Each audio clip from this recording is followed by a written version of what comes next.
C'est à vous, monsieur. Monsieur le député, allez-y. Oui, bonjour Madame la Présidente, bonjour Monsieur le rapporteur, bonjour Monsieur le Ministre. C'est un amendement qui vise à remettre dans le droit chemin des chefs d'entreprise que je considère pour moi être des voyous. C'est simplement faire en sorte que notre Parlement, quand des chefs d'entreprise à qui on demande de déposer les comptes viennent dans cette maison et ne répondent pas à leur représentation publique, c'est un amendement qui a pour but que des gens comme Lactalis répondent à leurs obligations. Et donc, je pense aujourd'hui, et Bigard également, c'est un amendement aussi qui a été co-signé par l'ensemble des partis politiques et par l'ensemble des députés de cette belle Assemblée. Et donc, cet amendement, même si peut-être on m'a fait comprendre que ce n'était peut-être pas le lieu pour le déposer, j'aimerais au moins d'abord savoir, via le rapporteur et via le ministre, sur le fond, ce qu'ils en pensent. Car je pense qu'on ne peut pas laisser impunément la puissance économique bafouer la puissance politique et faire en sorte qu'aujourd'hui, on ne puisse pas les laisser venir nous donner des leçons. Et donc cet amendement, c'est aussi la défense de nos agriculteurs qui, en ce moment, et les laitiers notamment, sont en train d'être négociés et qui sont en train d'être étranglés et qui, 1 sur 3, un se suicide tous les 3 jours et 1 sur 2 gagne moins de 350 € par mois. Donc cet amendement-là, au-delà de sa portée technique, qui fait en sorte que le juge pourra directement saisir l'entreprise et non pas l'Observatoire des marges et des prix, dont le président m'a dit que ce n'était pas sa vocation, il a pour but de redonner la force à notre Parlement et à la politique face à la puissance économique. Je vous remercie. Merci, monsieur le député Ramos. Monsieur le rapporteur. Oui, là aussi, vous posez un sujet important et nous partageons l'ambition qu'effectivement, la puissance économique ne puisse pas dicter sa loi sur la puissance politique. Mais je réaffirme le propos que j'avais eu en commission, c'est-à-dire que le sujet que vous posez est précisément au cœur des discussions que nous devrons avoir à l'occasion du texte de loi qui suivra les EGA.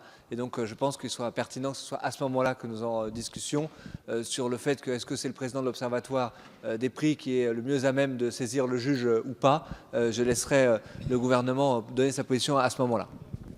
Je vous remercie, monsieur le ministre.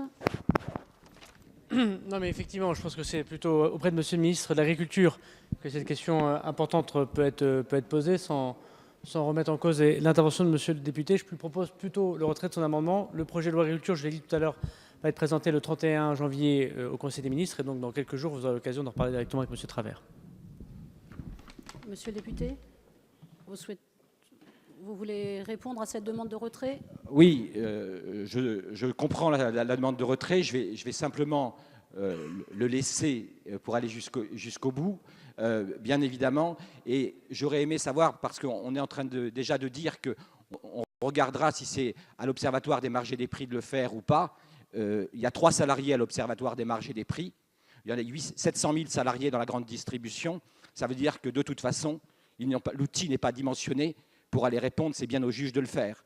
Et donc, j'ai peur, monsieur le rapporteur, que votre réponse préfigure, je dirais, encore une fois, malheureusement, le fait qu'on ne réponde pas à la problématique. C'est le juge qui doit aller faire quand des voyous ne répondent pas à la loi. C'est le juge qui doit y aller. Ce n'est pas à l'Observatoire des marges et des prix. Et surtout, on doit le faire parce qu'aujourd'hui, des familles ont été touchées. Aujourd'hui, ces gens qui ne déposent pas leurs comptes, ils ont trahi les autres industriels français, les fleurons français industriels qui sont importants à l'international parce que nous avions, sur des raisons sanitaires, nous avions une très très haute opinion des produits français et ces quelques voyous-là, ils tuent le reste des industries agroalimentaires qui travaillent bien. Donc il faut être ferme, il ne faut pas penser qu'on va peut-être faire demain. Il faut envoyer le juge et il faut des réponses immédiates, claires et précises. Je vous remercie. Monsieur Ruffin, vous avez demandé la parole. Oui, bonjour. Chaque fois qu'il y a un sujet important, vous nous dites que c'est un sujet important, à chaque fois que vous décidez de botter en touche.